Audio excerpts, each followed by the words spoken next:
ममता बॅनर्जी हे नाव गेल्या काही दिवसांपासून भारतभर चर्चेत होतं, कारण गेल्या 15 वर्षापासून पश्चिम बंगालवर त्यांचं राज्य होतं आणि अख्ख्या देशाला पटलं होतं की तिला हरवणं शक्य नाही. पण आज त्याच महिलेच्या पक्षानं स्वतःच्याच बालेकिल्ल्यात शरणागती पत्करली. पश्चिम बंगाल भारताच्या राजकारणातला सर्वात अभद्र किल्ला आणि आज तो किल्ला ढासळला. ममता बॅनर्जी स्वतःच्याच भवानीपूर मतदारसंघात मागे आहेत. जर कुणाला आधी सांगितलं असतं तर त्याला वेड्यात काढलं असतं. पण राजकारण म्हणजे कधी काय होईल हे सांगता येत नाही. आणि या वेळेच्या निवडणुकात कसे पासे पलटले आणि कोणी कशी बाजी मारली, सविस्तर पाहू या व्हिडिओच्या माध्यमातून. नमस्कार, मी पंकज आणि तुम्ही पाहताय कसं काय. पश्चिम बंगाल हे राज्य भारताच्या राजकारणात नेहमीच वेगळ्या वळणावर राहिलेलं आहे.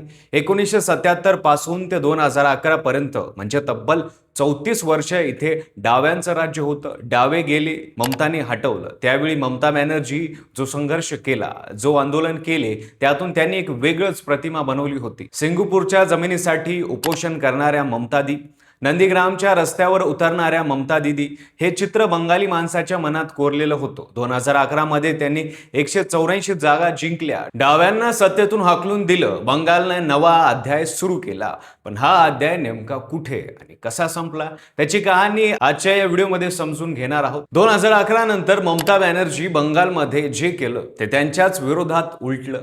सत्तेत येताच त्यांनी डाव्यांची जी वाईट परंपरा होती ती अधिकच पुढे नेली.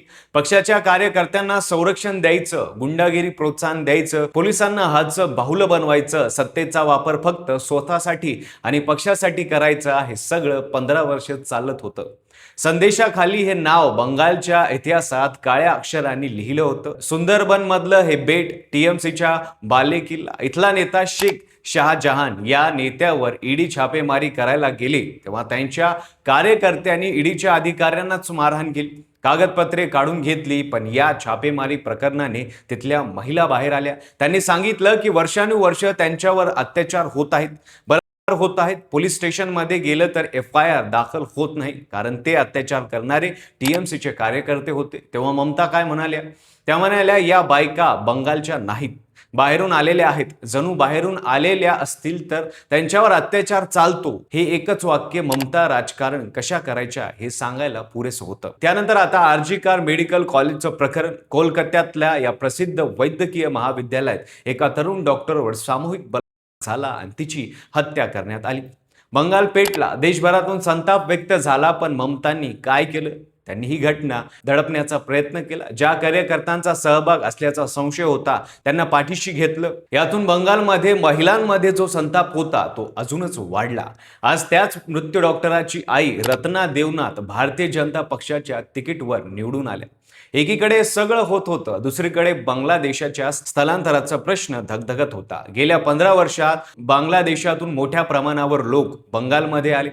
बंगालच्या सीमावर जे कुंपण उभारलं आवश्यक होतं त्यासाठी जमीन अधिग्रहण करायला ममता तयार नव्हत्या. सीमा उघड्या राहिल्या. आलेल्या लोकांना आधार कार्ड, पॅन कार्ड, मतदान ओळखपत्र मिळवून देणारे कारखाने टीएमसीने उभारले. बंगाली माणसाचा रोजगार या लोकांनी हिरावून घेतला. मूळचा बंगाली माणूस स्वतःच्याच राज्यात परका वाटायला लागला. आणखीन एक गोष्ट, निवडणूक आयोगाने मतदार यादीचे पुनर्निरीक्षण म्हणजे SIR राबवले. या जवळजवळ 89 लाख बोगस मतदार यादीतून बाद झाले.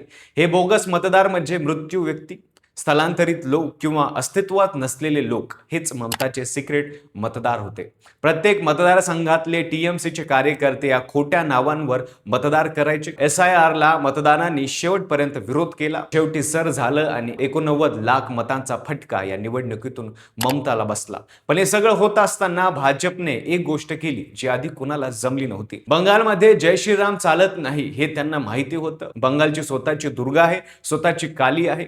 मग भाजपने सूर बदलला. जय महाकाली, जय दुर्गा बंगाली प्रतीकांचा वापर सुरू झाला आणि बंगालमधल्या हिंदूंना सांगण्यात आलं की तुमची असुरक्षितता खरी आहे, तुमची भीती खरी आहे, बदल शक्य आहे. आणि पहिल्यांदाच बंगालमध्ये हिंदू मतदार एकत्र आले. राजकीय विश्लेषण प्रशांत किशोर यांनी आधीच सांगितलं होतं की बंगालमध्ये 27 ते 28% मुस्लिम मतदार आहे, जे टीएमसीला जाणारच. उरलेल्या 72% 50% मिळवणे जवळजवळ अशक्य आहे.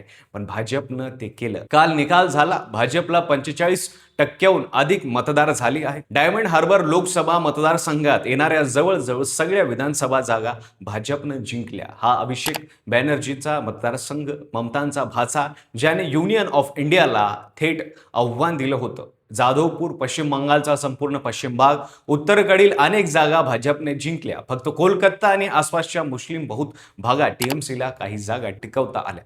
पण बाकी सगळ्या बंगालमध्ये एक वेगळीच लाट आलेली होती. बंगालच्या इतिहासात पहिल्यांदाच भाजपने दणदणीत विजय मिळवला. 1977 पासूनचा हा ट्रेंड आज मोडला. डावे गेले, टीएमसी आली. आता टीएमसी गेली, भाजप आली. ममता बॅनर्जीनं संघर्षातून सत्ता मिळवली होती, पण सत्तेत आल्यानंतर त्यांनी तोच रस्ता धरला जो त्यांनी इतरांना सोडायला सांगितला होता. भ्रष्टाचार, गुंडगिरी, अत्याचार आणि लोकांना गृहीत धरण्याची सवय ही हळूहळू वाढून गेली आणि मूळ बंगालच्या माणसांना वाटायला लागलं की आता आम्हाला सत्ता नाही तर सुरक्षितता हवी आहे, न्याय हवा आहे आणि तो न्याय त्यांनी मतदारातून मागितला. आता प्रश्न असा आहे की 15 वर्षानंतर बंगलाला खरोखर न्याय मिळेल का, की इतिहासाचे पुनर्वलोकन होईल? याचं उत्तर वेळच देणार आहे. पण आज एक गोष्ट नक्की आहे, बंगाल बदलला आणि हा बदल खूप मोठा आहे. तुम्हाला काय वाटतं? पश्चिम बंगालमध्ये भाजप सरकार आले आहे, ते बंगालमध्ये विकासाच्या योजना राबवतील का? तुमचे मत कमेंटमध्ये नक्की सांगा. व्हिडिओला लाईक करा, चॅनलला सबस्क्राईब करायला विसरू नका आणि बेल आयकॉनला दाबा आणि पाहत राहा फक्त कसं काय.